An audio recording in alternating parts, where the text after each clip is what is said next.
तो इसी प्रोसेस को वन बाय वन हमें समझना है, because in mains you have to write in details the processes. So when you look at the xerarch or the zero shear, जब हम lithosphere के ऊपर देखेंगे तो this is the common process of primary succession. What is the primary succession? When the succession begins from a barren area and that area is never ever occupied earlier by any kind of community, then we called such succession as a primary succession. हम उसे primary succession कहते हैं. तो bear area था और वहां पर invade किया. किसने इन्वेड किया? Very simplest organism invaded. In case of lithosphere, the pioneer communities are lichen, mosses, sages. These are the pioneer community. In case of lithosphere, land के ऊपर ये pioneer community है. ये कैसे यहाँ आए होंगे? तो by air, winds, water, इनके स्पोर्स आए होंगे, वहाँ इन्वेड किया होगा. समझ में आ रही है बात है? अचानक अपीयर कैसे हो गए लाइकेंस? तो कहीं से तो ट्रांसफर होकर आए होंगे. ट्रांसफर के एजेंट क्या है? वो एजेंट्स हैं वाटर, ठीक है, या वो एजेंट्स हैं एयर, विंड्स. समझ में आ रहे हैं? या certain organism when crosses through that region they may also brings the seeds of that. तो स्पोर का और या प्रोपेग्यूल्स कैसे आए लिविंग्स के वहाँ पर? तो बोला कोई मीडियम होता है, कोई मीन्स होता है, कोई एजेंट होता है. वो एक्सटर्नल फैक्टर क्या होते हैं जो उस स्पोर को या प्रोपेग्यूल्स को या सीड्स को लेकर आते हैं? वो या तो अबायोटिक फैक्टर या एजेंट होते हैं, जिसे हम एक्सोजेनेटिक फैक्टर कहते हैं. अगर हम प्रॉपरली यूज करें तो that we called exogenetic factor. And exogenetic factor that originate over the earth's surface like winds or water etc. फिर लाइकेंस जब वहाँ पर स्टेबलाइज करेगा, ग्रो करना शुरू करेगा, it reproduce it's number, started taking nutrition and react with the environment and change the environment. Alteration करता है एनवायरनमेंट का. तो मैंने क्या कहा था कि as a result of the invasion of the lichen and mosses, now the rate of disintegration increases. तो रॉक्स ब्रेक होगा और तेजी से. जब रॉक ब्रेक होगा, because the chemical reactions takes place, lichen secretes some chemical substances which dissolves the minerals of the rocks and the rocks disintegrate, weathered, as a result of which the thickness of soil increases and now the soil is sufficient to support the grasses. So further the grasses and herbs appear. So now the lichen, which is a dominant community earlier, replaced by a new community which we called, or new species of variety of grasses. Okay, तो अब grasses appear हो जाएंगे, साथ में herbs appear होगा. Further again the reactions is taking place and the environment keep changing. And in that changing environment, what happens? Some bushy vegetations appear, but because now that environment is sufficient to provide nutrition to the bushy vegetation, as a result of which the shrubs appear. And finally what happened? The woody plants stabilize in the community, and we call that woodlands, or the forest, or the climax community on the lithosphere. So in the lithosphere, the journey of succession or the primary succession begins from the bare rocks or the barren area, and further after certain period of time, after 100, 200 years, 300 years, what you find? The forest. So this process is known as succession. Now what I have said, that in the succession, the first community which invade in an area, okay, invade in a region, is known as pioneer community. So in case of the lithosphere,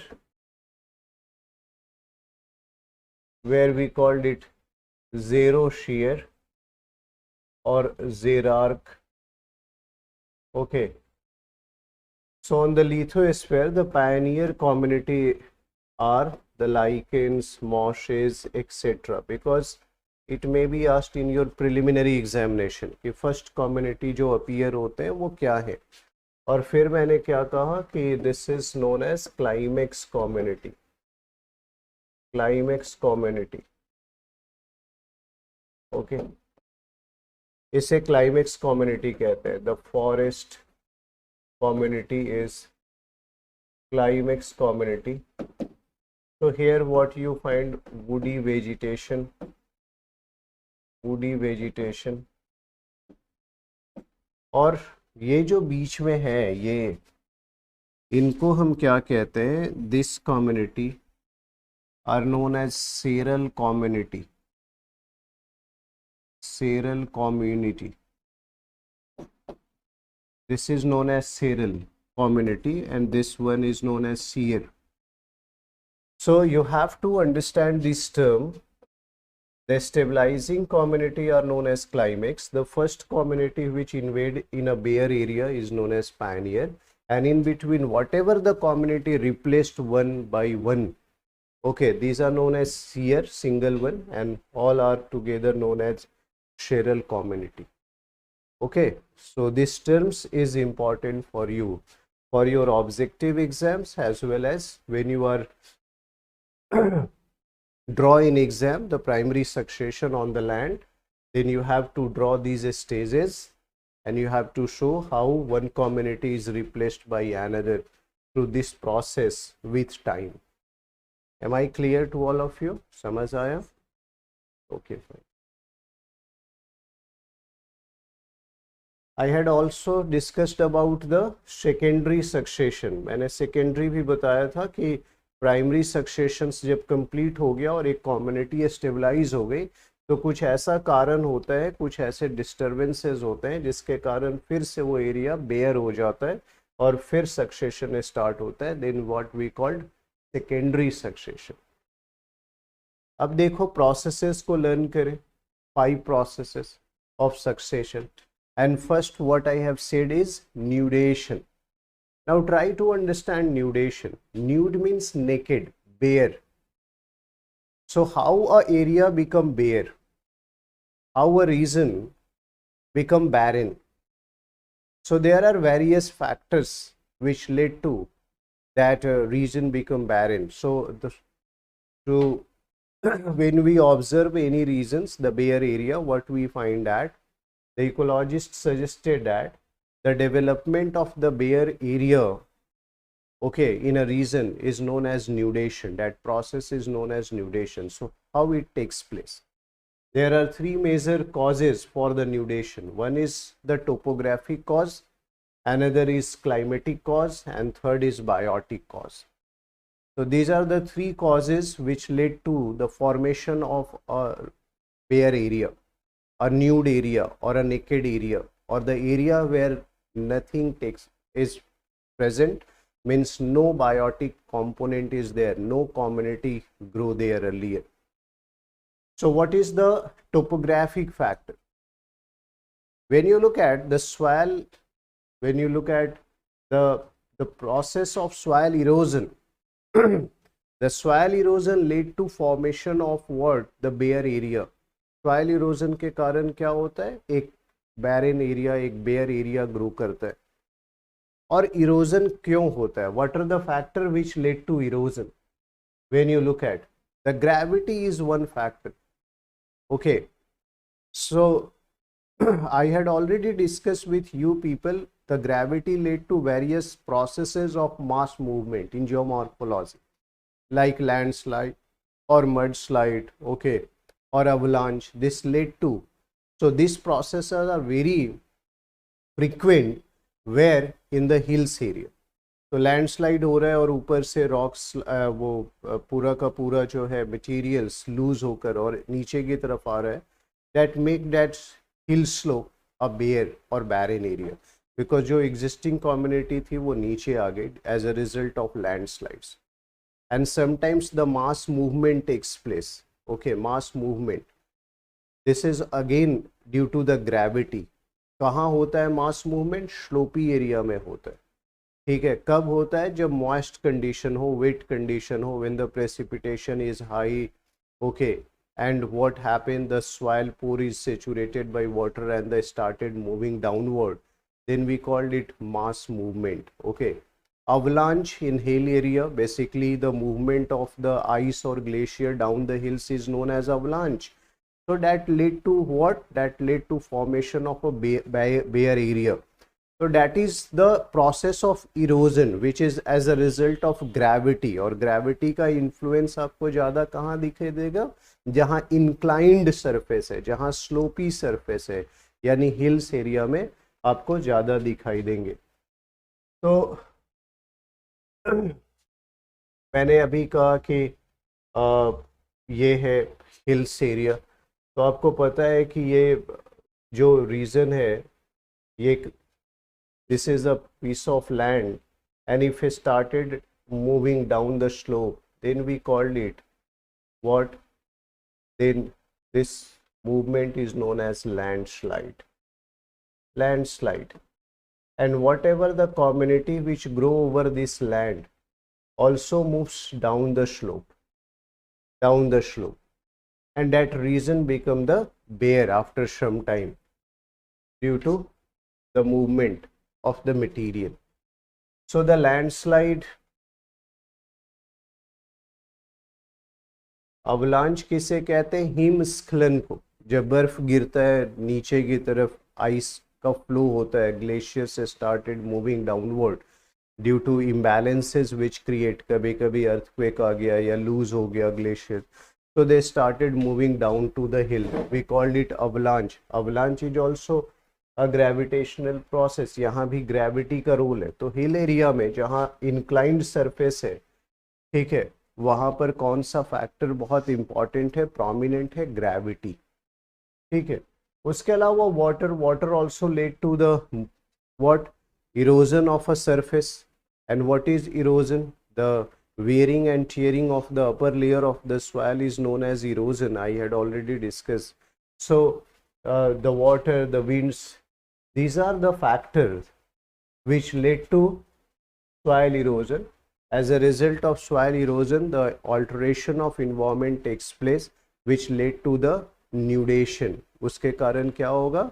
वहाँ कोई भी existing community survive नहीं करेगी, तो वो area, it causes the disappearance of existing community, and that region become nude, bare और barren. तो इसके कारण क्या हो गया? दूसरा है डिपोजिशन. इरोजन एक प्रोसेस है, दूसरा प्रोसेस क्या है? Deposition. What deposited? Either sand deposited carried by the winds, the sand carried by the wind and deposited in a new place, and that place is become what? Bare. Because what happened? That causes disappearance of existing community due to alteration of the environment. What happened? Another deposition is of lava. When volcanic eruption takes place, the hot lava erupt over the surface. Okay, when the magma come over the surface, we called it lava, because magma having various substances. Okay, pyroclastic material, several precious minerals are also there, gases, water vapor. So the mixture of all these are known as lava. So lava always engulf everything which is on the earth's surface, and that region become bare. So due to the erosion and deposition by various factors, what happened? That region become bare and nude. So topographical factor is responsible for the what? Formation of a bare area or a nude area or a barren area. So this is one factor. Another is climatic factor. What are the climatic factors? The glaciers, the dry spells, okay, the hail storms and the storms, frost, fires, etc. may destroy the community of an area. So climate is also a very, very important and determining factor for the process of nudation. Community disappear and that region become bare, and the succession begins from the bare area. And now the third factor is the biotic, the living factor. The living factor. How this anthropogenic factor when you look at, the man is the most important factor which make the region bare or barren or nude. Okay, so man is very, very important factor at present. This is the cause of concern. Okay, led to the destruction of the forest, grassland for various economic activities. Urbanization के लिए, road construction के लिए. Recently, the Josimat was in news. Okay, due to the man interference. On the name of development, sometimes we won't understand the importance of the environment and ecology, and that led to the problems. Okay, so and other factors is the diseases, the attack of fungus in an area, the attack of microbials like bacteria, viruses in an area. What it led to? The mass destruction, the death of the number of population in an area, and that regions may become what? Bare, or a species may leave from that region. Migration takes place, huge migration as a result of.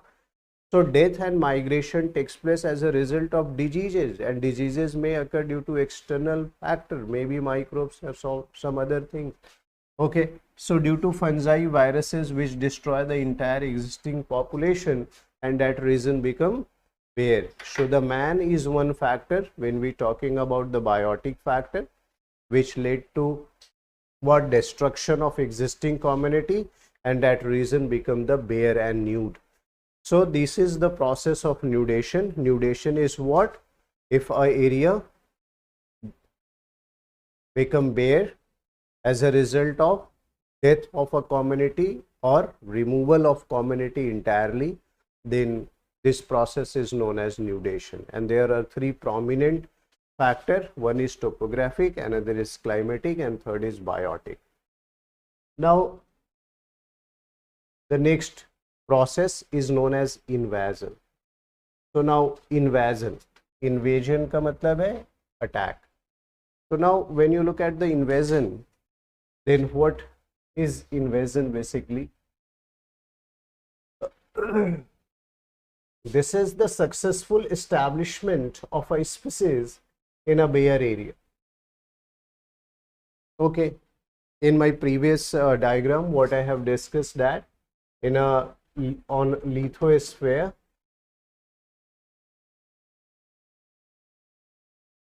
the simplest organism like lichen, mosses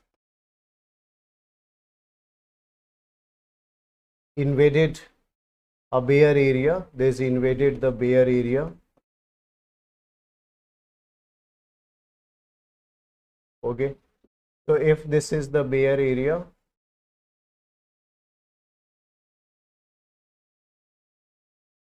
this is the rock, and over this rock substratum,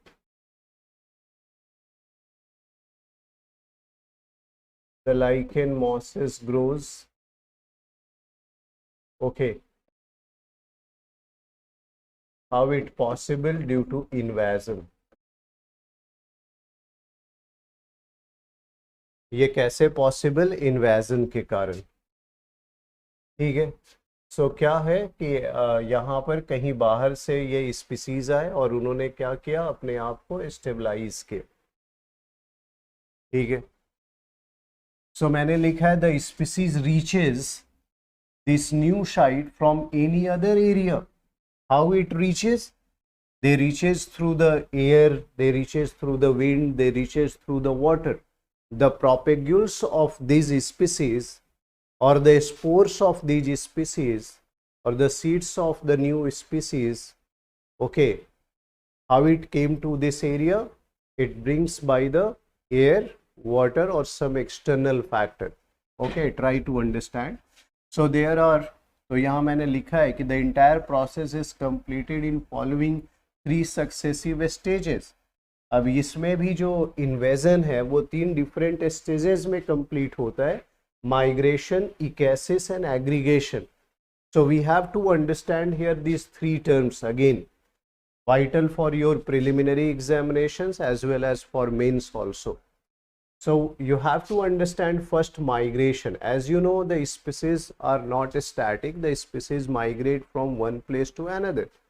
Okay, they leave a place and accumulate and aggregate in some other places. Okay, so migration or dispersion. So the seeds, spores, or other propagules, okay, through which the organism grow and develop. So the seeds, spore, or propagules of a species reaches the bare area or the barren area or a nude area, okay, or naked areas through air, water, etc. So these are the agents which carries the spore or carries the seeds or carries the propagules to a new places. Okay, and this process is known as what? Migration or dispersion. So dispersal or migration takes place by the certain agents. ठीक है ना, तो उसके through. अब है ecesis. Second process of invasion is ecasis. What is ecasis? Again, this term is important. Ecasis means establishment. When a species brings by certain agent, जब ये spores आ जाएगा रॉक के ऊपर, तो वो स्पोर फिर जैसे ही कॉन्ड्यूसिव एटमॉस्फेयर होगा. कॉन्ड्यूसिव एटमॉस्फेयर का मतलब क्या है? टेम्परेचर, ह्यूमिडिटी, ये सब मॉइस्चर, ये सब उसके अकॉर्डिंग होंगे, तो स्पोर का आउटर कवर जो होता है वो हार्ड होता है, वो बस्ट होता है, और उसके बाद जर्मिनेशन स्टार्ट होता है, ग्रो करना शुरू करेगा species. So a process of successful establishment of the species is known as ecasis. और फिर वो वहाँ पर न्यूट्रिशन लेना स्टार्ट करेगा, अपने आप को रिप्रोड्यूस करना स्टार्ट करेगा, तो हम क्या कहेंगे कि एस्टैब्लिशमेंट हो रहा है.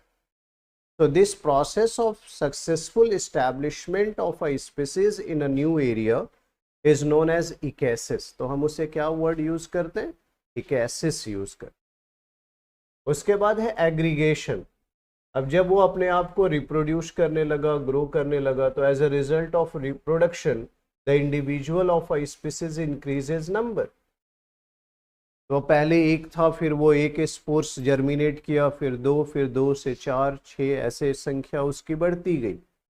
जब इंडिविजुअल्स का नंबर इंक्रीज करेगा, they come close to each other, called aggregation.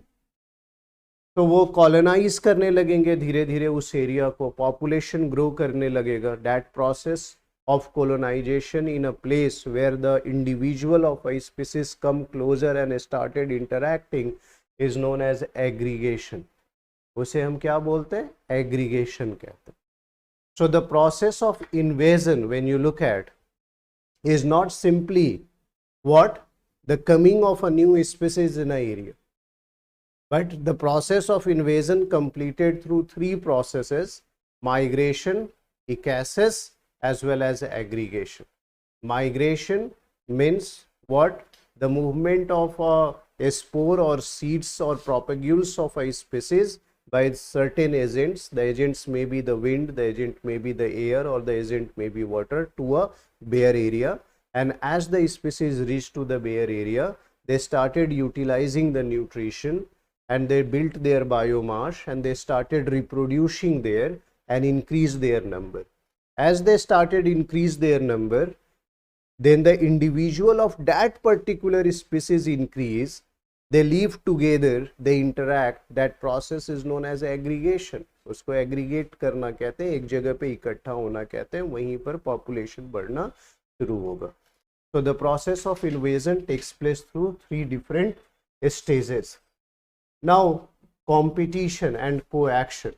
There are 2 different words. One is competition. I had already discussed when I was discussing the intra and interspecific competition in detail. So the same things is applied. Competition in the nature is obvious, and competition may be, what is competition? The struggle between the species for the resources basically. And in these competitions, when the species won't withhold the competition, they have to replace from that reason. तो इसमें कभी competition जो है वो harmful होता है, ठीक है, और इंट्रा स्पेसिफिक और इंटर स्पेसिफिक कंपटीशन में देखेंगे तो intra specific is much more harmful, यानी एक ही स्पीसीज के बीच में कंपटीशन देखेंगे उनके इंडिविजुअल के बीच, वो ज़्यादा हार्मफुल है क्योंकि वो एक ही तरह के रिसोर्सेज की नीड होती है। तो मैंने यहाँ लिखा है कि after aggregation competition both inter and intra specific begins. तो जब एक जगह इकट्ठा हो जाएंगे एक ही स्पीसीज के बहुत सारे पॉपुलेशन, ग्रेजुअली दूसरे स्पीसीज का भी पॉपुलेशन उस एरिया में ग्रो करने लगेगा, तो क्या होगा, विद इन द स्पीसीज भी कंपटीशन स्टार्ट होगा। किस चीज के लिए? For the resources, for the spaces, for the habitat, for the निश। कंपटीशन होगा किस चीज के लिए? स्पेस के लिए, रहने के लिए। कंपटीशन होगा किसके लिए? रिसोर्स के लिए, ठीक है ना, इनके लिए कंपटीशन होगा विद इन द स्पीसीज भी और बिटवीन द डिफरेंट स्पीसीज के अंदर भी, इसलिए वर्ड है इंटर और इंट्रा स्पेसिफिक। ओके, तो मैंने लिखा भी है स्पेस और न्यूट्रिशन के लिए मेनली फाइट होता है, फूड और स्थान, जगह के लिए, ठीक है। अब देखो,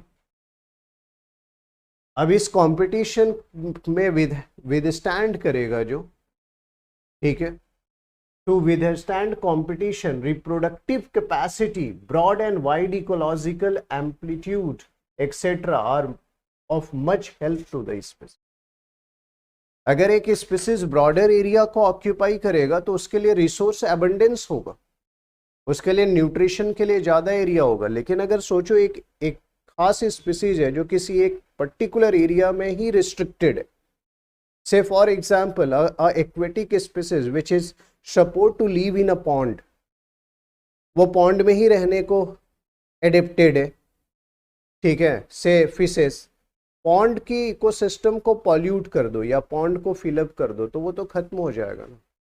या पॉन्ड में मल्टीपल स्पीसीज ग्रो करेंगे तो कंपटीशन बढ़ जाएगा ना, because pond is what, a restricted aquatic environment. In that restricted aquatic environment, if the number of species increases, then the competition for resources increases, and as a result of which several species started dying because they not withhold the competition or not able to withhold the competition or survive in that.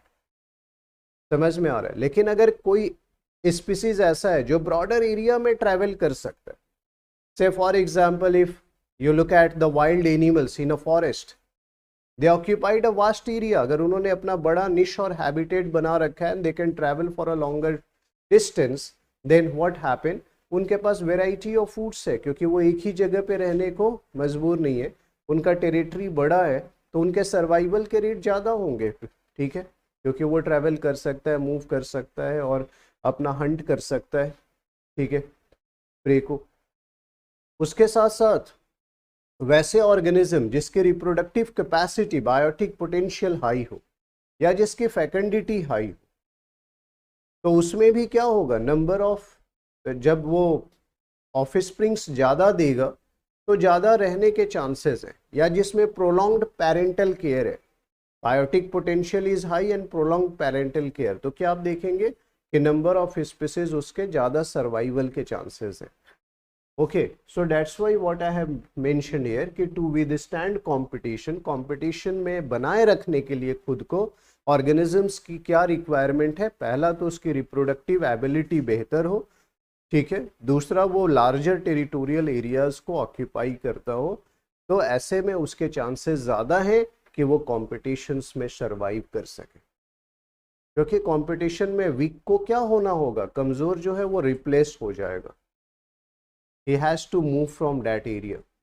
Okay, now what is co-action? तो competition मैंने discuss कर दिया, try to understand को-एक्शन।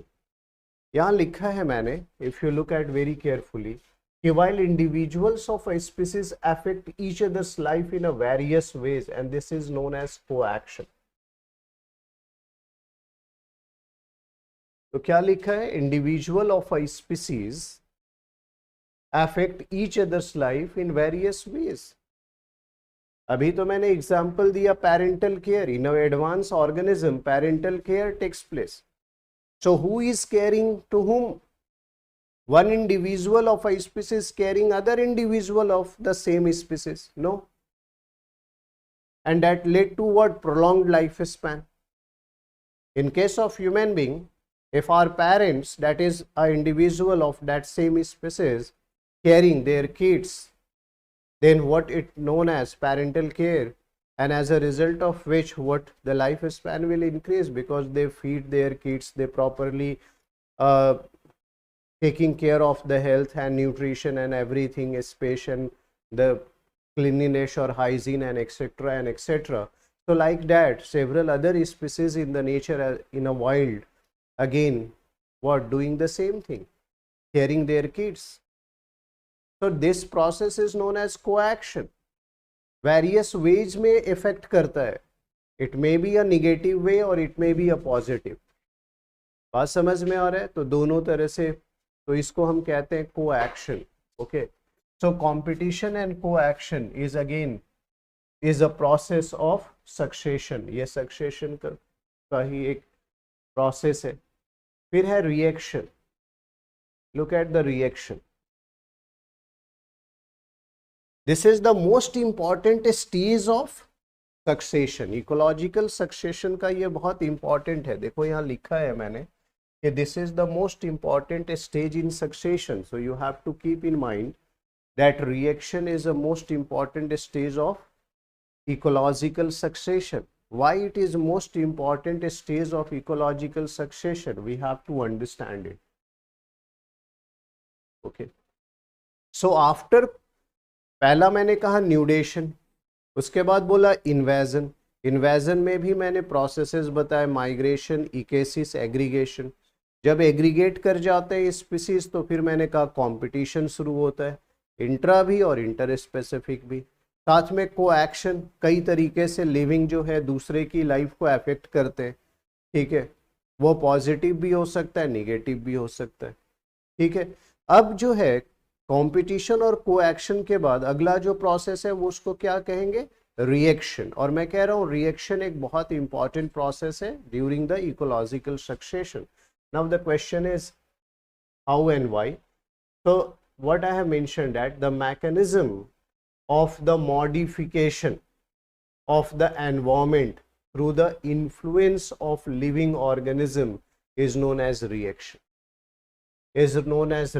So if you look at this, is the area A, an area A having the abiotic and biotic component which determine the environment of that.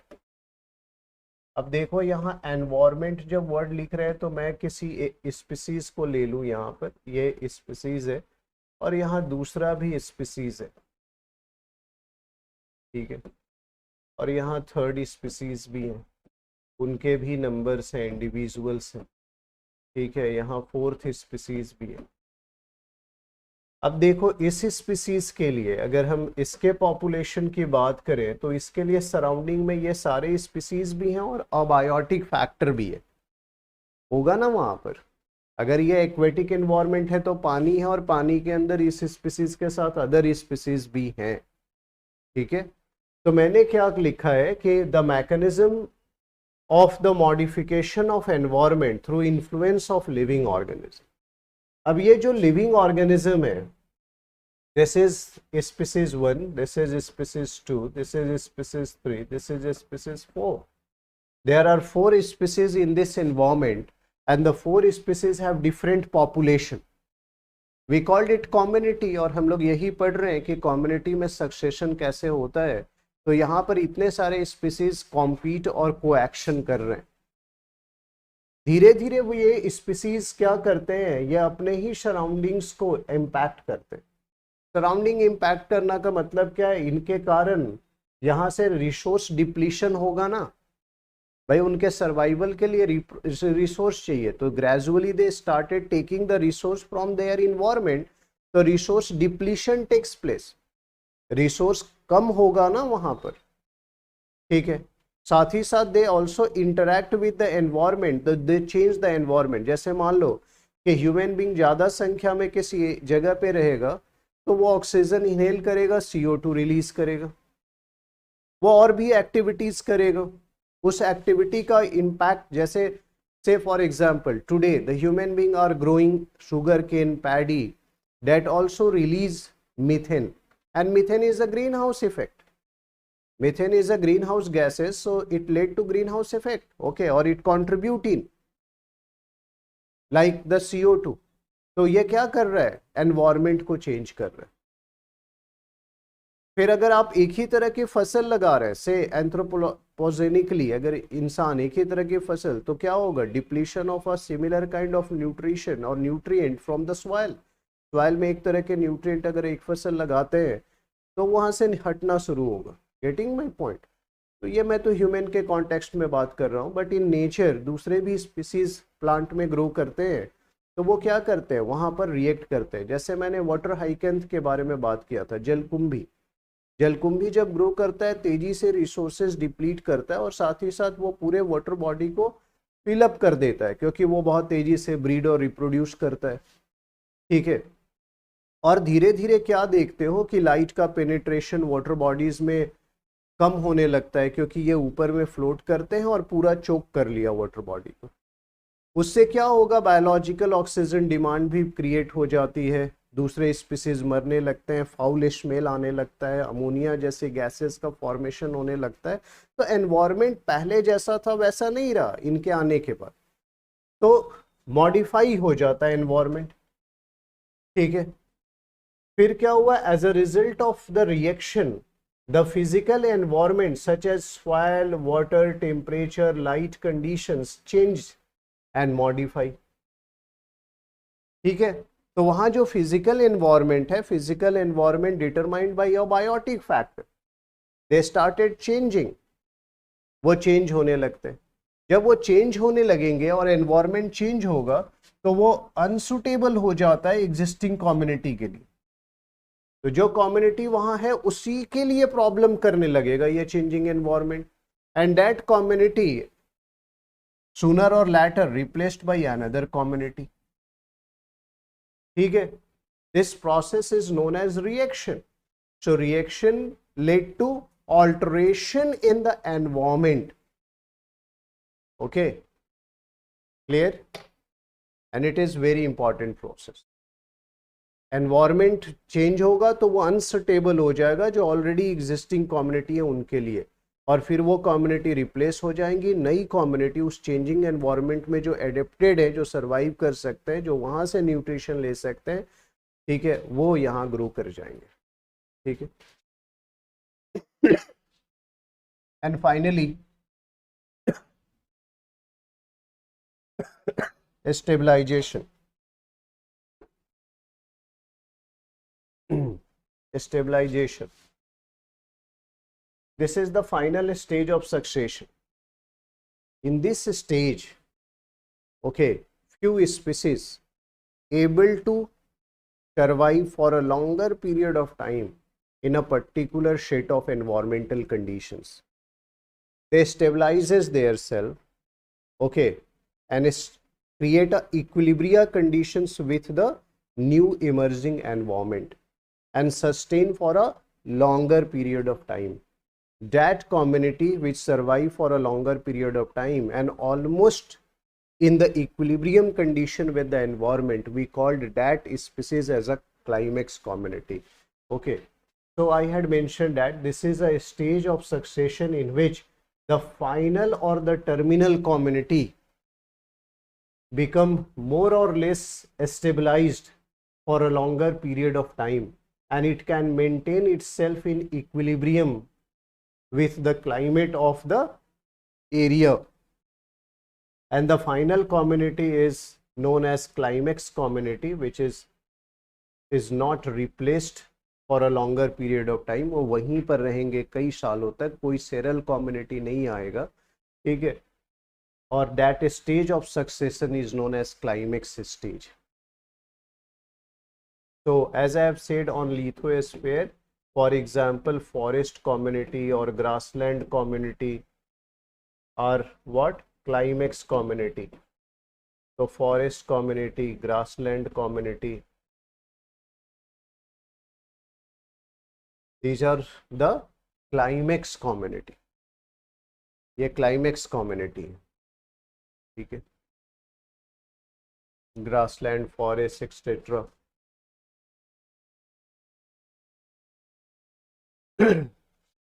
After discussing all these things, what you have to draw the diagrams. आपको ये diagrams बनाना होगा. After completion of all these stages, you have to draw this diagram. आपको ये diagram दिखाना है. So make this diagram. इसको बनाना है, ठीक है. So how you can draw this diagram in examination? You can take this region and from here a bare or area the process begins. This is what the process of nudation takes place, as a result of which, as you know, the bare area develop. Okay, bare area or the barren area develop. What does it means? It means that there was no existing community. The rocks is there simply. Okay, what happened after certain period of time? Invasion. अब यहाँ rock आप बनाओगे ऐसा, ठीक है, exams के अंदर, और उसके ऊपर आप यहाँ पर ग्रोथ दिखाओगे, ठीक है, स्पीसीज का. Certain species started growing.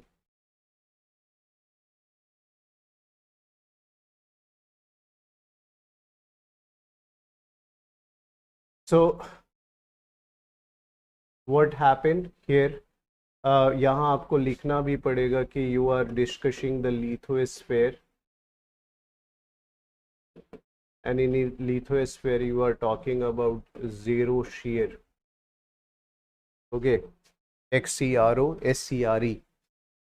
Now what happened here, as a result of which now the new species came and invaded in that region. We called it lichen and mosses, and you can write down in bracket that this community are known as pioneer community. Pioneer community. Pioneer community. So they grew in that region. अब मैंने क्या कहा कि ये यहाँ पर इनके body से केमिकल सिक्रीशन होगा, रॉक्स के जो मिनरल्स हैं वो डिज़ोल्व होंगे, रॉक्स का वेदरिंग प्रोसेस फास्टर होगा, तो शॉइल की थिकनेसेस भी बढ़ेगी. तो हम लोग नेक्स्ट स्टेज पर जब आएंगे, when we come to the next stage, then again you have to draw the rocks but not as consolidated like that. What you have to show, the swell is also forms. Okay, swell is also forms due to disintegration of rocks, because that is a natural process.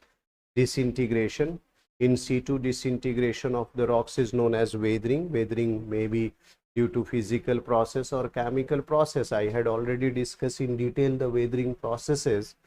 Okay, अब देखो कि यहाँ पर फिर क्या होगा कि grasses grow करने लगेंगे. तो now this species replace earlier one, the seral community.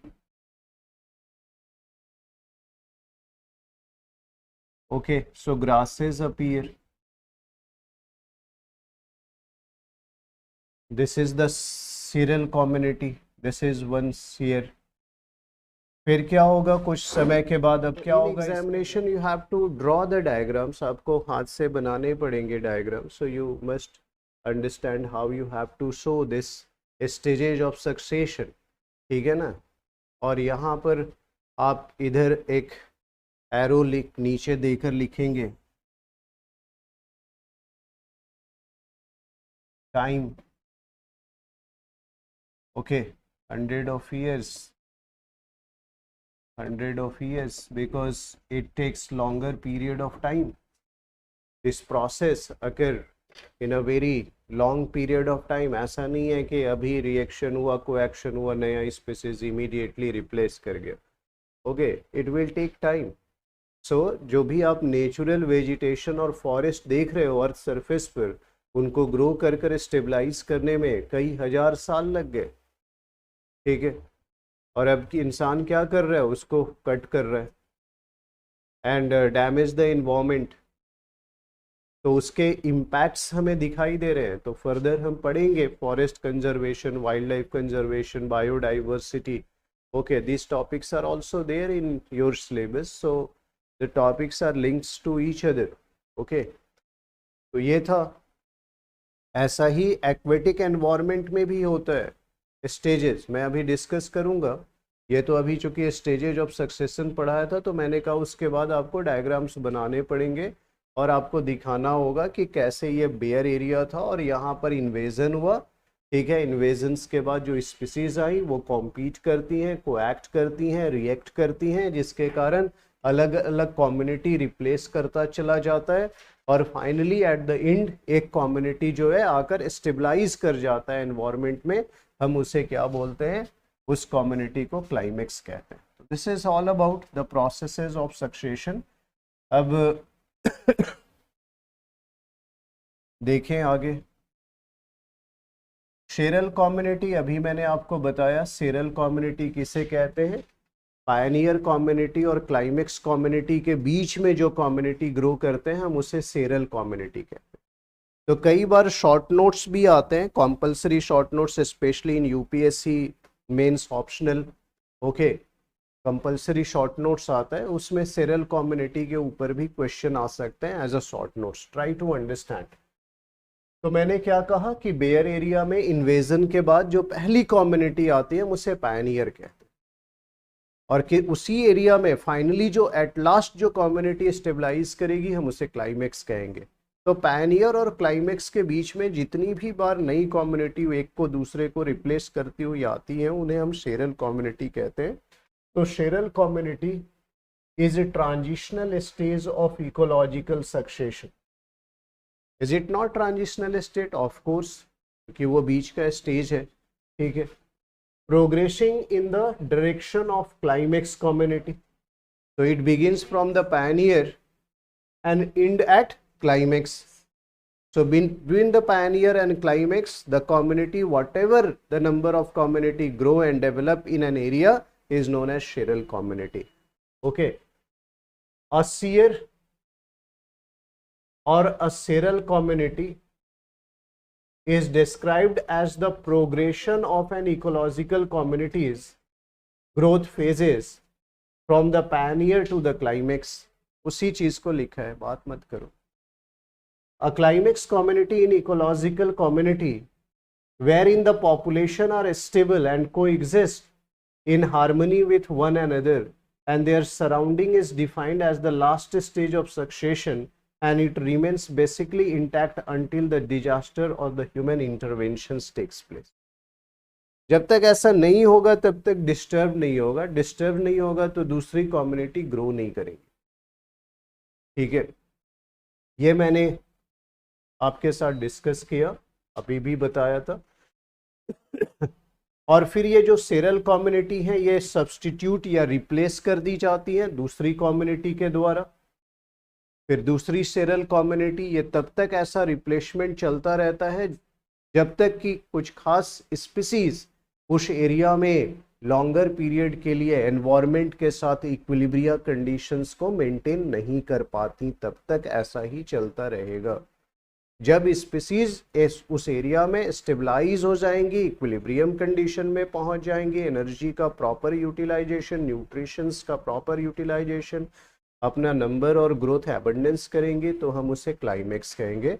तो जब तक ये अचीव नहीं हो रहा है तब तक one community is substituted by another one, we called that community as a seral community. Clear? So this is about that.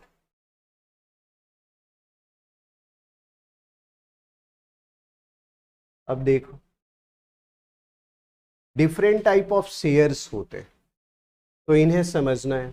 अभी मैंने आपको एग्जांपल दिया था जीरो शेयर का, लैंड के ऊपर दिया था ना एग्जाम्पल जेरो शेयर का, जेरार्क सक्सेशन का। जेरार्क सक्सेशन लैंड पर शुरू होता है बेयर एरिया से, ठीक है। तो यहाँ लिखा है कि when the succession takes place in a dry areas like a rock, lithosphere, sand, sand पर भी हो सकता है, ठीक है। क्या कहते हैं? Psammosere, p's silent, what we read psammosere. तो सैंड पर भी इन्वेजन होकर वहां से भी पायनियर स्पीसीज आकर और सक्सेशन प्रोसेस बिगिंस हो सकता है, स्टार्ट हो सकता है। We called that area psammosere succession. हम क्या कहेंगे उसको? शैमो। रॉक्स पर स्टार्ट होगा in a dry area, we called it lithosphere, okay. और सेलाइन कंडीशंस में होगा तो हम क्या कहेंगे? Halosere. Halo word, haline word is, so hollow shear is from the when the succession begin in the saline environment, atmosphere, then we called it what? Hollow shear. So zero shear are of three different type: litho shear, shamo shear, as well as hollow shear। तीन तरह के होंगे, ठीक है। Land जहाँ Rocky surface है, bear area is Rocky, जहां bear area शैंड, और जहां बेरियर एरिया शलाइन सरफेसेस है। नेक्स्ट देखो, हाइड्रोशेयर एक्वेटिक एनवायरमेंट में अगर होगा तो हम उसे हाइड्रोशेयर या हाइड्रार्क सक्सेशन कहेंगे। हाइड्रार्क के बाद स्पेस होगा, हाइड्रार्क और सक्सेशन के बीच में हाइड्रार्क succession.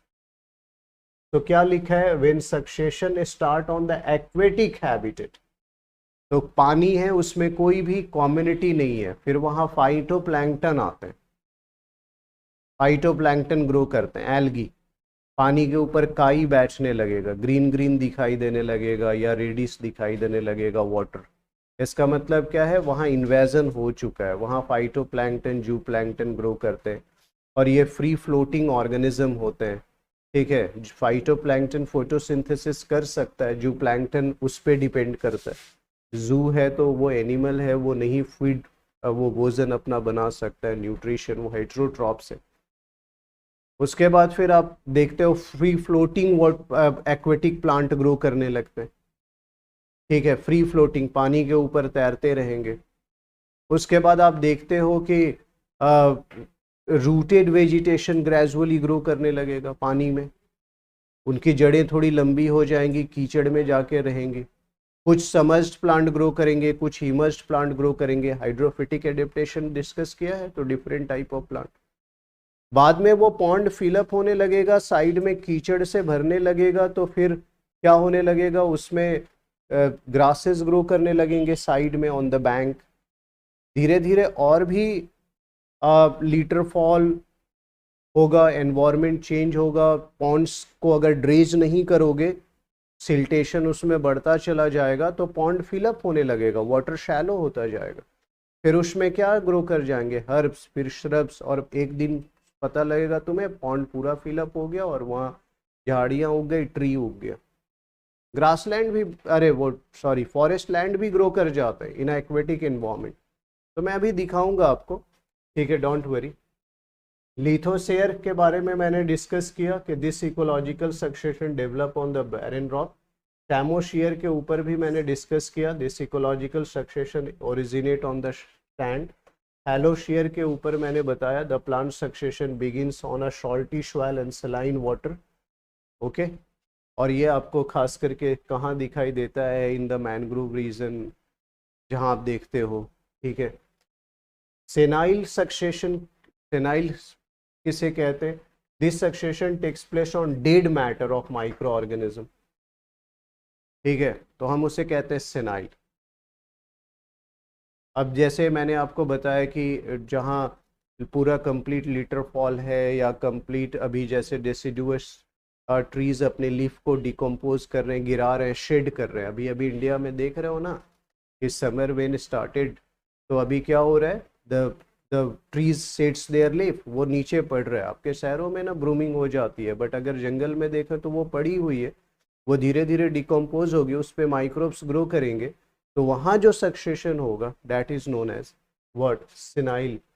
And eoshere, EOSERE, eoshere, this shows the development of vegetation in an area, ठीक है ना, in an area है, not area, तो हम इसे कहते हैं. So there are different kind of shear we observe. Now when you look at, मैंने टाइप ऑफ सक्सेशन बताया आप लोगों को, प्राइमरी, सेकेंडरी, ऑटोजेनिक, एलोजेनिक, फिर मैंने ऑटोट्रॉफिक, हेट्रोट्रॉफिक सक्सेशन भी डिस्कस किया. लेकिन उसके बावजूद और भी कुछ टाइप ऑफ सक्सेशन है अकॉर्डिंग टू द इकोलॉजिस्ट. एक सक्सेशन हम उसे कहते हैं डिफ्लेक्टिव सक्सेशन, फिर एक को कहते हैं रेट्रोग्रेसिव, एक को कहते हैं साइक्लिकल सक्सेशन. तो इसे भी थोड़ा समझ लें, डेफिनेशन एटलीस्ट, क्योंकि इसका डेफिनेशन आपसे पूछा जा सकता है. तो one by one I will explain. Deflected किसे कहते हैं? जैसे नॉर्मली जो अर्लियर इकोलॉजिस्ट हैं उन्होंने क्या समझा कि सक्सेशन को तुम प्रेडिक्ट कर सकते हो कि एक स्टेज के बाद दूसरा क्या स्टेज आएगा, ठीक है ना. और चूंकि वो एक खास डायरेक्शन में सक्सेशन चलता है, तो succession is a directional process and succession can be predicted. मैंने आपके साथ पहले डेफिनेशन बताया. So the earlier ecologist believe in that, but the present ecologist stated that ऐसा नहीं है. कई बार हम सेकेंडरी सक्सेशन भी देखते हैं कि अचानक क्लाइमेक्स कम्युनिटी है, कुछ ऐसा पर्टर्वेशन या डिस्टर्बेंस हुआ कि वो कम्युनिटी खत्म हो गई, फिर नया सक्सेशन बिगिंस हो गया. वहाँ पे ऑलरेडी कुछ कम्युनिटी थी पहले, वहाँ पर शुरू हुआ, तो हम उसे सेकेंडरी सक्सेशन कहते हैं. जिसके बारे में हमने सोचा नहीं था वैसी घटनाएं हो. तो कभी कभी सक्सेशन इकोलॉजिस्ट का मानना है रेट्रोग्रेसिव और डिफ्लेक्टेड भी होता है, यानी जो तुमने प्रेडिक्टिव डायरेक्शन सोचा था उस डायरेक्शन से कहीं हट गया हो, तो हम उसे डिफ्लेक्टेड कहते हैं. तो succession is not as simple as the ecologist believe earlier. The succession is now a very complex phenomenon. Sometimes we cannot able to predict what is going to happen in the next few years in this region. Getting my point? तो इसीलिए नए terms आए in modern ecology. So what we are learning in ecological succession, what is the modern view? हम जो old view को है उसको तो हम लोग अर्ली स्टेज में पढ़ते हैं, बट अब मॉडिफिकेशन देख रहे हैं, ओपिनियन बदल रहा है. क्यों? क्योंकि हमारे पास डिफरेंट एग्जाम्पल्स नजर आ रहे हैं, ठीक है. So try to understand deflected. Deflected succession, what I have mentioned that sometimes due to change in the local condition. Local condition means local temperature, humidity, precipitation, okay, all these conditions may change, okay. Soil and microclimate. The process of succession become deflected in a different direction than that presumed. तो जो तुमने सोचा था वैसा नहीं होकर और direction change हो गया. तो आपने सोचा था कि अभी ग्रासेस हैं, ग्रासेस के बाद हर्ब्स ही ग्रो करेंगे, हर्ब्स के बाद श्रब ही ग्रो करेगा, बट ऐसा नहीं हुआ. ग्रासेस के बाद हो सकता है डायरेक्ट श्रब्स ग्रो कर जाए या ट्री ग्रो कर जाए. तो हमने क्या देखा कि सक्सेशन का जो हमने डायरेक्शन तय किया था वैसा ना स्टेज आकर, ठीक है, ग्रासेस के बाद हर्ब्स हमने सोचा था कि आएंगे, ऐसा नहीं आकर ट्रीज आ गया, ठीक है, या कोई अदर स्पीसीज वहाँ डोमिनेंट हो गई. तो हम ऐसे सक्सेशन को क्या बोलते हैं? डिफ्लेक्टेड सक्सेशन कहते हैं. प्रिज्यूम्ड जो स्टेज था वो नहीं होकर कोई दूसरा कम्युनिटी ग्रो कर जाता, then we called it deflected, ठीक है ना. Under development of climatic condition of an area led to this and thus climax community likely to be differ from presumed climatic condition. तो जो आप आगे आने वाले क्लाइमेक्स कम्युनिटी हैं कई बार वो भी नहीं दिखाई देते, कई बार दूसरे नई कम्युनिटी ग्रो कर जाते हैं. We called it deflected. तो डिफ्लेक्टेड सक्सेशन क्यों हुआ? हमने क्या कहा कि इन अ बैरन एरिया और a bare area one community when invaded, तो हम क्या प्रेडिक्ट कर लेते हैं कि अच्छा इसके बाद ऐसा कुछ कंडीशंस चेंज होगा और नई कम्युनिटी क्या आएगी. लेकिन हमने क्या कहा कि एनवायरनमेंट का इतना ऑल्टरेशन हो गया कि जो एक्सपेक्टेड कम्युनिटी आने वाली थी वो ना आकर कोई दूसरी कम्युनिटी जब ग्रो कर जाती है, और ऐसे कंडीशंस ग्रो करने के कारण फर्दर जो क्लाइमेक्स कम्युनिटी हमने एक्सपेक्ट किया था वो ना ग्रो होकर दूसरी कम्युनिटी वहाँ स्टेबलाइज कर जाए, तो हम उस सक्सेशन प्रोसेस को क्या बोलते हैं? डिफ्लेक्टेड सक्सेशन, ठीक है। And it is a natural process, ऐसा नहीं कि इंटेंशनली आपने किया हुआ, it a natural process. Now next, retrogressive. Retrogressive. Who gave this term glaciation in 1929? Due to destructive effect of an organism, sometimes development of disturbed community does not occur and process of succession instead of progressive become retrogressive. The forest may change to the shrub or grassland community. क्या example दिया है कि forest is a climax community on the lithosphere, lithosphere के ऊपर lithosphere में, ठीक है। अब क्या देखते हो कि फॉरेस्ट एक डोमिनेंट क्लाइमेक्स कम्युनिटी के तौर पे हम प्रेडिक्ट करते हैं। अभी अभी पीछे डायग्राम जो बनाया था उसमें दिखाया था मैंने, bare areas, then lichen mosses, then grasses, herbs, shrubs and then trees, woody vegetation, and the aggregation of woody vegetation in an areas in a large number is known as forest. तो अभी आप देखोगे कि forest भी कई बार convert हो जाते हैं ग्रासलैंड में, जबकि ग्रासेज उससे सिंपलेस्ट कम्युनिटी है। लेकिन फिर ऐसा क्यों होता है? तो इसी सक्सेशन को रेट्रोग्रेसिव कहते हैं। इसको आगे जाना था, ये पीछे हो गया, बैकवर्ड मूविंग, ठीक है। Then we called it retrogressive. तो आपने सोचा था कि ये हर्ब्स है, ये ग्रासेस है, ये हर्ब्स है, ये श्रब्स है, ये ट्रीज है। अगर श्रब्स के बाद ट्री ना आकर श्रब्स के बाद फिर हर्ब्स ही ग्रो हो जाए, या श्रब्स से ग्रासेस आ जाए, यहाँ हमने सोचा था श्रब्स के बाद ट्रीज आएंगे, बट श्रब्स के बाद अगर ग्रासेस ग्रो हो जाए यहाँ पर कुछ समय के बाद, इसका मतलब है कि ऑल्टरेशन हुआ है, डिस्ट्रक्शन हुआ है ऑर्गेनिज्म के द्वारा इस एनवायरमेंट का, और इसी के कारण जो ट्री ग्रो करने थे, ट्री ना ग्रो कर अब कुछ समय के बाद फिर से ग्रासेस ग्रो कर गए। यानी यहाँ जो स्पीसीज हैं उन्होंने डिस्ट्रक्शन किया है किसका? एनवायरमेंट का, और उसी के कारण ऑल्टरेशन के कारण डिस्टर्ब्ड कम्युनिटी होती है। तो due to destructive effect of organism, क्या लिखा है? Sometimes development of disturbed community does not occur and the process of succession instead of progressive become retrogressive. तो ऐसा ऑल्टरेशन हो जाता है एनवायरमेंट का कि जो प्रोग्रेसिव कम्युनिटी हमने एक्सपेक्ट की थी वो ना ग्रो होकर जो बैकवर्ड कम्युनिटी है वही ग्रो कर जाती है यहाँ। तो हम उसके लिए वर्ड क्या यूज करते हैं? According to glaciation, retrogressive. Next देखो, साइक्लिकल सक्सेशन। मैंने इसमें लिखा है कि the change in the structure of an ecological system on a cyclical basis is called cyclical succession, and there are some plants that stay dormant for a most of the year but emerge all at once, and this can cause structural variation in the ecosystem. ठीक है, एक area है और यहाँ पर आपने देखा bear area था, फिर लाइकन मॉसेस, फिर ग्रासेस, फिर हर्ब्स, श्रब्स, ट्रीज ऐसा ग्रो कर गए, tree become a climax community. लेकिन अचानक ये जो ग्रासेस की सीड्स हैं वो पड़ी हुई थी, फिर कंडीशंस ऐसा कॉन्ड्यूसिव हो गया कि ग्रासेस फिर ग्रो हो गई, यानी फिर से यही साइकिल रिपीट हो गई। तो हम उसे कहते हैं साइक्लिकल सक्सेशन। और ये सीड्स कहीं पड़ी हुई थी सॉइल में, बट दैट वाज डॉर्मेंट, वो डॉर्मेंट थी क्योंकि कंडीशंस हैज चेंज्ड। लेकिन sudden the conditions may be conducive and the seeds breaks their dormancy stages and started growing and replaced the community in that region.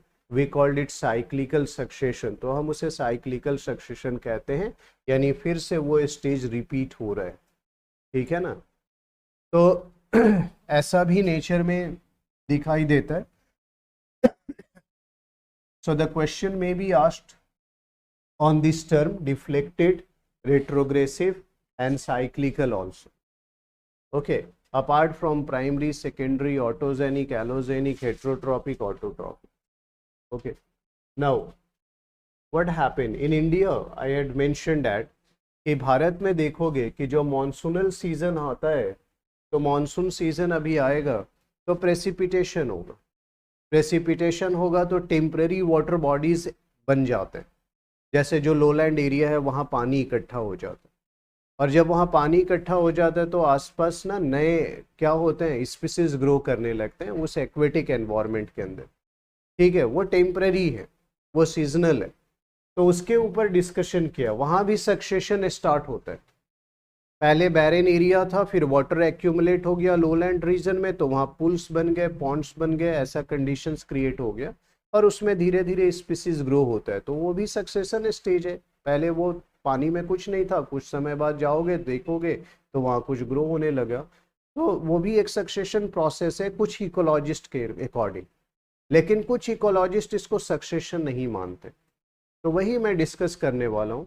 तो यहाँ मैंने लिखा कि in India with a monsoon type of climate, in some habitats like the temporary ponds, pools, etc., each year different kind of communities developed in different seasons of the year. Dudgeon in 1921 called them as a seasonal succession. इन्होंने क्या नाम दिया? हम इसे seasonal succession कहते हैं।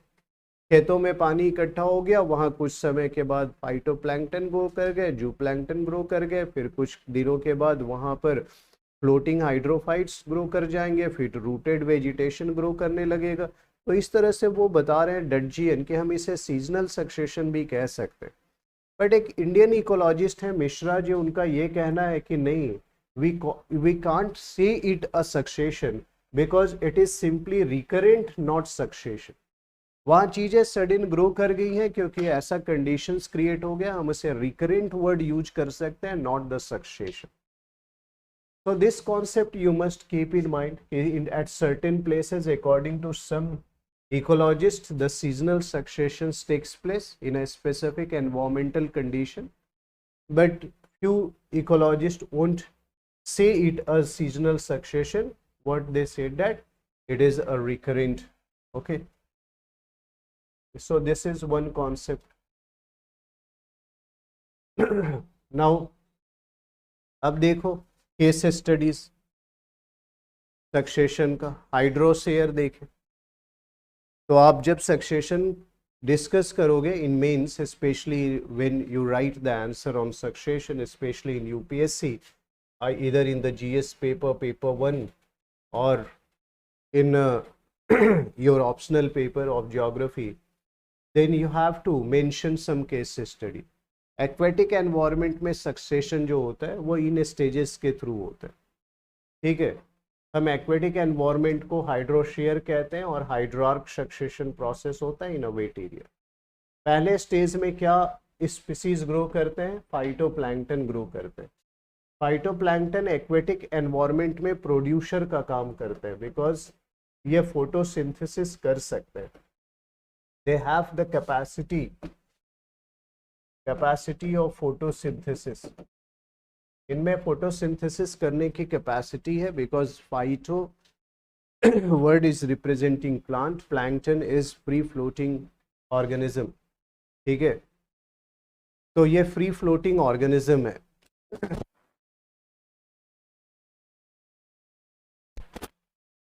समर्ज्ड plant stage, फिर क्या देखोगे पानी के अंदर कैसे पौधे हैं जो वाटर में शिंक्ड हैं, समर्ज्ड हैं।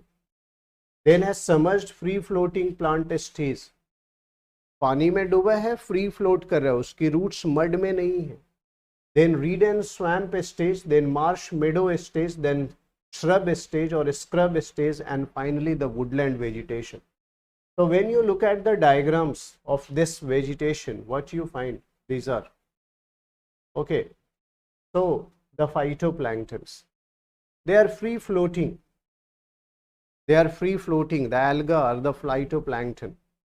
So various algas you find, ठीक है, वो फ्री फ्लोट करते हैं, जैसे सैरागासो सी में sargassum is a alga of the weed. Okay. Now उसके बाद फ्लोटिंग है, ठीक है, इसकी रूट्स नहीं है। अब यहाँ देखोगे समर्ज्ड प्लांट, समर्ज्ड में भी क्या होंगे, कुछ जो रूटेड होंगे, कुछ फ्री फ्लोटिंग होंगे, यानी कुछ ऐसे भी पौधे होंगे समर्ज्ड में जिनकी रूट्स जो होगी वो very small roots are there and they are inside this, ठीक है ना, वो इनसाइड है इसके, these are the submerged free floating. Okay, उसके बाद देखो यहाँ ये on the surface of water it is emergent plant, but they are floating on the surface, their roots are in the mud. Okay, rooted floating stage, then reed and swamp stage. ठीक है, जहाँ थोड़ा marshy दलदली area है फिर वहाँ Marsh meadows grow कर जाते हैं, ठीक है ना, जहाँ कीचड़ है, दलदल है, सेचुरेटेड सॉइल्स है, तो वो कहाँ मिलेंगे, बैंक्स के ऊपर मिलेंगे, किनारे में मिलेंगे ना, तालाब के, तालाब में जब घुसना शुरू करोगे तो यहाँ मडी एरिया होगा ना, सेचुरेटेड होगा, सॉइल, कीचड़ होंगे, वहाँ क्या दिखाई देगा तुम्हें, मार्शी मिडोज दिखाई देंगे, ग्रासेस ग्रो करते हुए दिखाई देंगे, ठीक है, हम उसे मार्शी मिडोज कहते हैं, ठीक है। फिर उसके बाद जब आप लैंड के ऊपर आएंगे तो स्क्रबी वेजिटेशन दिखाई देगा यहाँ, या वुडलैंड स्टेज है ना, यहाँ स्क्रब दिखाई देंगे, बुशी वेजिटेशन। उसके बाद फिर फॉरेस्ट, ठीक है। तो तुमने क्या देखा कि यहाँ पर ponds sometimes filled up by the siltations and by litter fall decomposition, so this is the stage what I have mentioned, okay, and this is the way of succession. succession इधर से इधर हो रहा है, इधर से इधर नहीं हो रहा। तो आपने क्या देखा कि अभी जो हम लोग लिथोस्फीयर में पढ़े थे तो हाइड्रोस्फीयर का सक्सेशन यहाँ तक है, उसके बाद ये वाला जो स्टेज है वो लिथोस्फीयर वाला भी आपको दिखाई दे रहे हैं। Getting my point? That is a interesting fact you should keep in mind, and that's why I have mentioned that what is the stages. If you have a less time you can only draw the diagrams. Exam में कभी भी छोड़ना नहीं है questions, अगर आपके पास कम time है तो आपको ऐसा पॉन्ड बनाना है and you have to draw the diagrams, ठीक है ना, तुरंत एक पॉन्ड बनाओ ऐसा, और उसके बाद इमीडिएटली लिखने से बेटर है कि you represent in the pond, okay, आप तुरंत बनाइए और यहाँ पर ऐसे आप दिखा दीजिए, these are the phytoplanktons those who are floating, ठीक है, द फ्लोटिंग फाइटोप्लैंक्टन्स, इनके रूट्स यहाँ फ्री फ्लोट कर रहे हैं, ठीक है। उसी तरह से आप यहाँ पर दिखा देंगे समर्ज्ड, समर्ज्ड, अब समर्ज्ड के अंदर भी ये रूटेड समर्ज्ड है और एक समर्ज्ड के अंदर पानी में फ्री फ्लोटिंग समर्ज्ड भी है, ठीक है। तो मेंशन करना मत भूलना कि ये तुम दिखा क्या रहे हो, ये फ्री फ्लोटिंग है, ये रूटेड, अब ये इमर्जेंट, ये पानी के ऊपर फ्लोट कर रहा है, देख रहे हो, on the surface of water ये फ्लोट कर रहा है, जैसे नेलम्बो न्यूशिफेरा, कमल का फूल, उसकी पत्तियां पानी पे फ्लोट करती रहती हैं, आपने देखा होगा, ठीक है। मैं उस पौधे की बात कर रहा हूँ, लेकिन उसकी रूट्स मड में होती है, कुछ क्वाइट इमर्जेंट होते हैं जिनके टहनियाँ पानी के ऊपर काफ़ी ऊपर तक होती है, फ्लावरिंग ऊपर होता है, ये इमर्जेंट प्लांट है, इनके रूट्स। फिर उसके बाद मैंने क्या कहा, मैंने आपको बताया रीड एंड स्वैम्प स्टेज आते हैं, ठीक है, और फिर मार्शी मेडोज आता है, फिर क्या आते हैं, हर्ब्स, फिर श्रब्स, फिर ट्रीज। तो ऐसे आपको दिखाना है stages, you have to show the stages like that and you have to draw diagram, बना लोगे ना, ठीक है। तो in examination don't leave any space, क्योंकि आप ड्रॉ भी करेंगे diagram, you fetch a full marks, आपको पूरे मार्क्स मिलेंगे, ठीक है। तो mention the case study and try to mention the case study of both hydrarch as well as xerarch. Land के ऊपर वाला भी डायग्राम बना लो और यहाँ भी बना लो।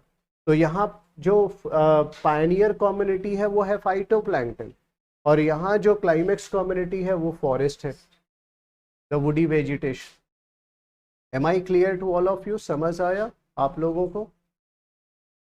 आया समझ में? बोलो।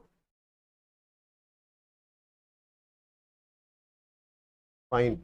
तो दिस इज फिर ये लिथोस्फीयर मैंने अभी अभी डिस्कस किया था, तो thus I had put the diagrams for you people. अब यहाँ क्लाइमेक्स कॉन्सेप्ट है, that is the last concept in ecology, we called it climax concept.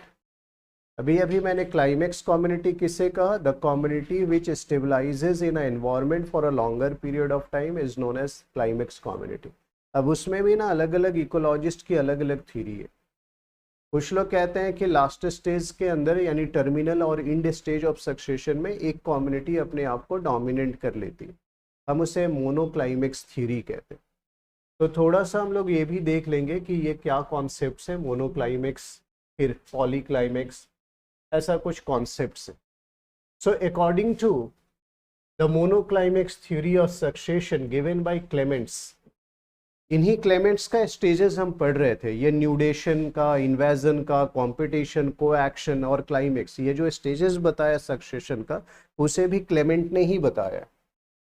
Clement का ही 1916 में वो एक्सप्लेनेशन था कि सक्सेशन इस स्टेजेस से होता है। So Clement was a very famous ecologist and he also consider that, उन्होंने क्या कहा, उन्होंने एक थ्योरी दिया, उसे हम मोनोक्लाइमेक्स थ्योरी ऑफ सक्सेशन कहते हैं।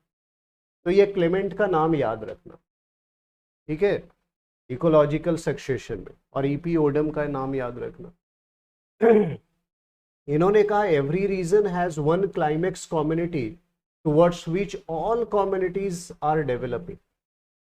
बोला एक क्लाइमेक्स कम्युनिटी है और उसके पास बाकी अदर कम्युनिटी भी ग्रो करती है, एक ही क्लाइमेक्स कम्युनिटी होगा, इसीलिए इस थ्योरी का नाम है मोनोक्लाइमेक्स अकॉर्डिंग टू क्लेमेंट।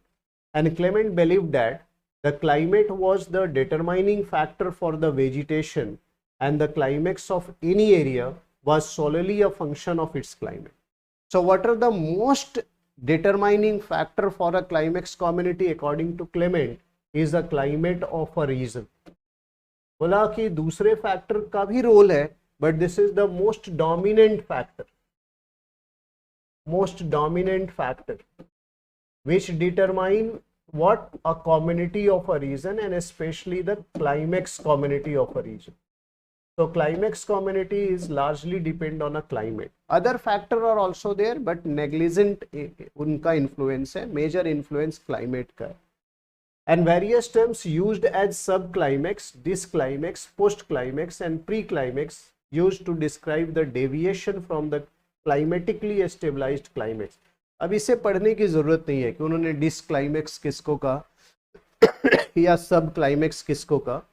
इनके अकॉर्डिंग जब एनवायरमेंट ऑल्टरेशन होता है तो क्लाइमेक्स कम्युनिटी ना अचीव होकर ये भी बीच के स्टेजेस ग्रो करते हैं, हम उसे सब क्लाइमेट या डिस्क्लाइमेट, और ऐसा टर्म क्लेमेंट ने यूज किया उनके लिए, ठीक है। Controlled by the topographic, edaphic or biotic factor are regarded as exception by the supporters of the monoclimax view, ठीक है।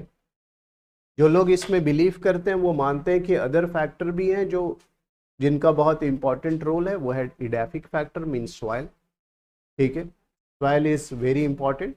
Other community those also grow in that region, the biotic species also play a very significant role in determining the community. तो क्या कहा Clement ने कि किसी area में finally एक कम्युनिटी स्टेबलाइज करती है, यानी एक ही करेगी, उसे हम कहेंगे मोनोक्लाइमेक्स स्टेजेस।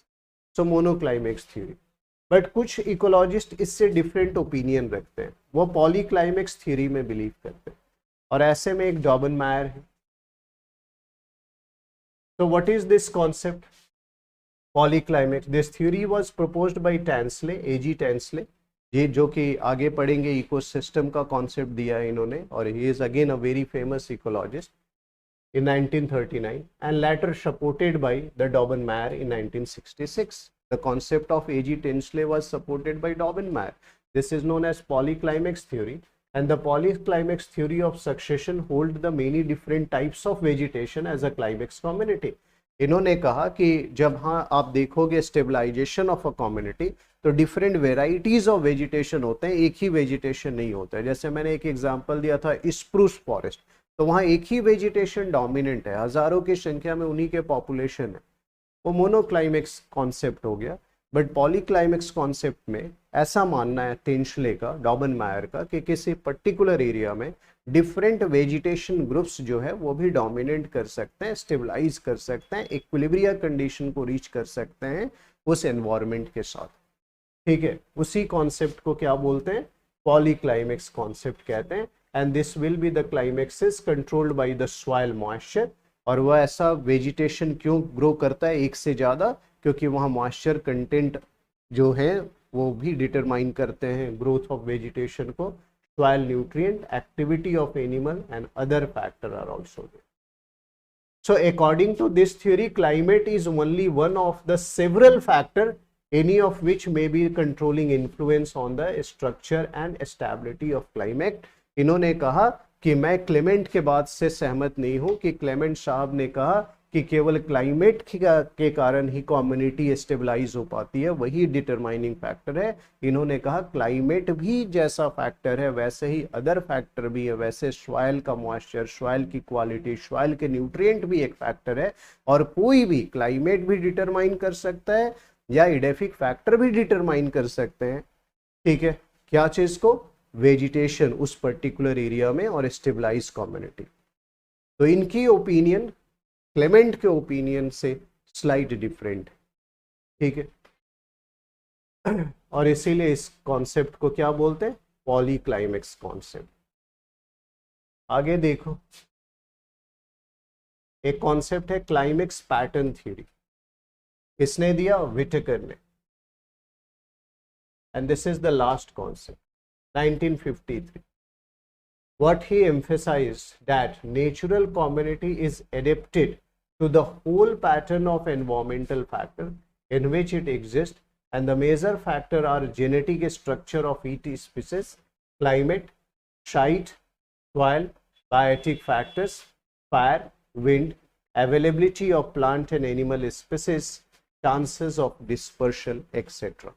माइग्रेशन के कितने चांसेस हैं, वहाँ दूसरे कौन सी स्पीसीज हैं, उनका पॉपुलेशन भी इम्पैक्ट करेगा, क्योंकि intra and inter specific competition होता है। आप नेचर में उसे नेग्लेक्ट नहीं कर सकते। साथ ही abiotic factor, climatic factor, he also include genetic factor. जिन कुछ में बहुत अच्छे जिन होते हैं, those who can survive in stresses condition, in harsh climatic condition. समझ में आ रहा है? तो he also consider the genetic factor. और इन्होंने कहा एक नहीं, ये जितने सारे फैक्टर हैं, ऑल दीज फैक्टर्स, उसमें जो स्पीसीज अपने आप को एडेप्ट किया वही स्पीसीज वहां स्टेबलाइज करेगा। तो क्या लिखा है इन्होंने यहां देखो, emphasize that natural community is adapted, word क्या है? Adapted to whole pattern of environmental factor.